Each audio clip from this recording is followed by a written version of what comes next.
தன்னோட குழந்தைக்காக தன்னையே கூட்டுக்குள்ளே வச்சு பூட்டிக்கிற குருவியை பற்றி கேள்விப்பட்டிருக்கீங்களா? ஹார்ன்பில். இதோட மூக்கை வச்சே இதை ஈஸியாக ஐடென்டிஃபை பண்ணிடலாம். ஆனால் நமக்கு இப்போ இதோட மூக்கு முக்கியம் இல்லை. உலகத்தில் எந்த குருவிக்கிட்டும் இல்லாத பேரண்டிங் ஸ்ட்ராட்டஜி இதுக்கிட்ட இருக்குது.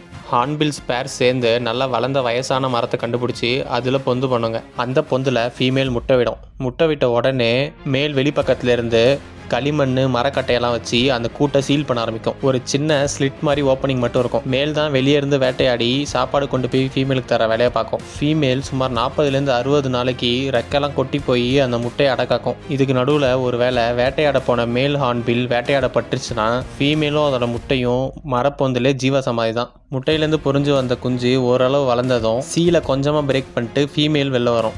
இப்போது ஃபீமேலும் மேலும் சேர்ந்து சாப்பாடு கொண்டு வந்து குஞ்சை வளர்க்குங்க. ஹார்ன்பில்ஸ் பெரும்பாலும் ஒரு முட்டை தான் விடும். ரொம்ப அரிதாக தான் 2 முட்டை கிட்ட விடும். அப்படி 2 முட்டை விட்டாலும் எப்பாடு பட்டாவது அந்த 2த்தையுமே வளர்க்க ட்ரை பண்ணும். ஆனால் இயற்கையின் நீதிப்படி முதல்ல வந்தவன் 2வது வந்தவனை கொன்னுருவான்.